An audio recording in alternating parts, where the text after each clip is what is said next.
हर्षवर्धन सपकाळ यांच्याकडून देवेंद्र फडणवीस यांच्यावर खालच्या शब्दात टीका करण्यात आली।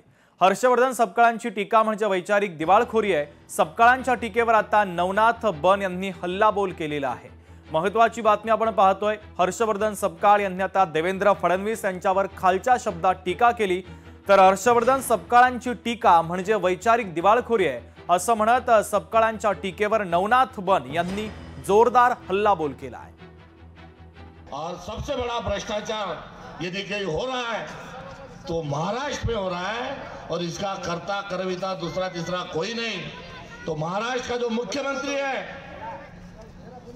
जिसको मराठवाड़ा की भाषा में बोलते हैं आगा, ये तो चेप कतरे बाजू बाजू के तुम्हारे भीड़ भीड़ में जो घूम रहे हो, मगर बड़ा आगा जो है वो कौन है? तो देवेंद्र फडणवीस आका है, जिसने हिंदू विरुद्ध मुसलमान की लड़ाई लड़ी। ये सबसे बड़ा डाकू, सबसे बड़ा आका और सबसे बड़ा दरिंदा यदि कोई होगा तो महाराष्ट्र का मुख्यमंत्री देवेंद्र फडणवीस है। महाराष्ट्राच्या राजकारणात कोण दरिंदा आहे आणि कोण पोशिंदा आहे यावर विधानसभेच्या निवडणुकीला शिक्कामोर्तब केलंय। देवेंद्रजी फडणवीस हे पोशिंदा आहेत म्हणून जनतेने त्यांना तिसऱ्यांदा निवडून दिले।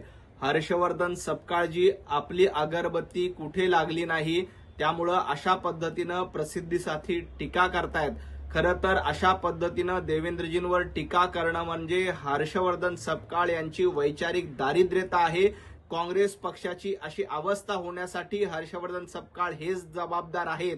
आणि खऱ्या अर्थानं दरिंदा कोण असतील तर ते महाराष्ट्रामध्ये हर्षवर्धन सपकाळ आहेत, आणि पोशिंदा कोण आहेत तर देवेंद्रजी फडणवीस आहेत। लोकशाही मराठी ऐका, पहा, जागरूक रहा।